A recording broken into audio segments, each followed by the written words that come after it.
how is that not an infringement?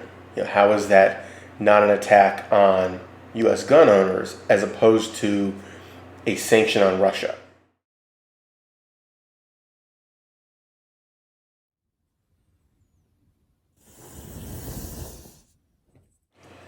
Hey folks, welcome back to Bullets and Brass. Unfortunately, this is not a fun video. This is not a good video. This is a, oh shit, we got, yeah.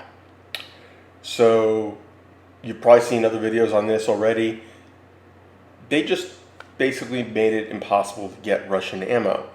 There's an import ban effectively going into place early September. And since the current supply basically is dried up, there isn't much out there when I just looked. Prices are already going up for what is left, and we're not going to get more. And the way they phrased it was basically well, it might sunset in a year if Russia does what we want, blah, blah, blah, but not it expires in a year or if Russia does X. It's, well, we'll think about it. That means that pretty much going forward, we're out a huge chunk. I've heard anywhere from like 25 to 50% of the ammo, depending on caliber and such, because let's face it, they don't import oddball calibers, in the most popular calibers. We're going to lose 9mm, 223, 7.62 by 39, even 6.5 Grendel. A huge chunk of the 6.5 Grendel market, once Wolf came out with it, was filled by Wolf because people suddenly could actually go shoot their 6.5 casually. It was no longer something where you're like, every round's gotta matter. Yeah, I don't have any hope on this one. I don't have anything that I think is going to be a positive, and I don't see anything that tells me this was like, hey, this is part of some larger ban that when that gets sunsetted or removed, this will go away. No, this was straight up an attack on ammunition. The goal, yeah, I mean, they're pretending otherwise, I'm sure, but the goal was make ammunition harder to get and more expensive. You can sugarcoat that all you want, but that's pretty obnoxious. And I hope that somebody challenges it as hey, if you're saying that, as part of our international relations, this is supposed to be a benefit, why is this what you went after? This is not a significant import overall. This is not going to significantly hurt Russia. This is not going to do anything except hurt U.S. gun owners. So how is that not an infringement? How is that not an attack on U.S. gun owners as opposed to a sanction on Russia? Russia's not going to have a problem selling the ammo. Like they will sell it somewhere else. There isn't going to be some Russian, ammunition manufacturer going, oh no, we can't sell our ammo in the U.S. No. They'll slap it in a different box and sell it somewhere else. I got nothing, guys. I don't know. I don't know where we go with this kind of stuff.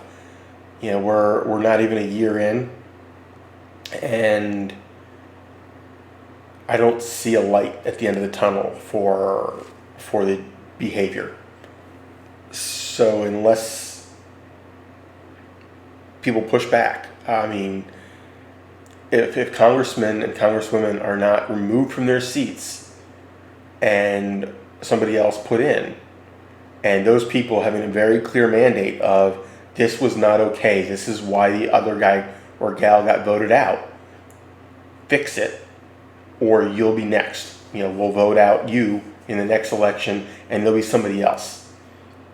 Hold these people responsible. Every time they introduce a bill that is attacking our rights, just because it doesn't pass, don't let them off. Hold them accountable at the next election.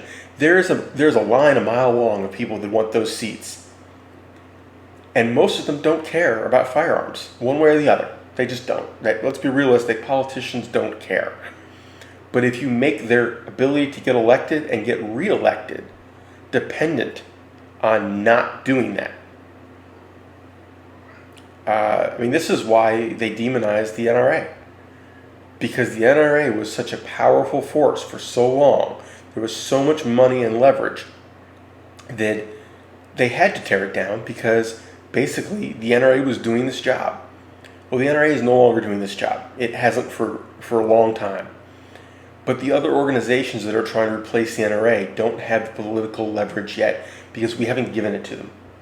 Vote. Get other people to vote. Tell people why this matters. Vote in your local elections. Because you know what? The local politicians are the people that are most easily going to be able to run for a federal seat. They don't pull senators out of a hat. They don't pull representatives out of a hat. These people get into the party, up through the system, and then go to the federal level. Start local, build federal, but hold them accountable. When they do things that you don't like, don't re-elect them. Make them fight for that. Make it so that they know that having voted for these things, having proposed these things, not having opposed them, even if they just keep quiet, not opposing them is not okay. Anyway, rant over. Take care all, have fun, stay safe, keep shooting, get some training, but careful with the ammo. It's going to be expensive as hell for a long time now.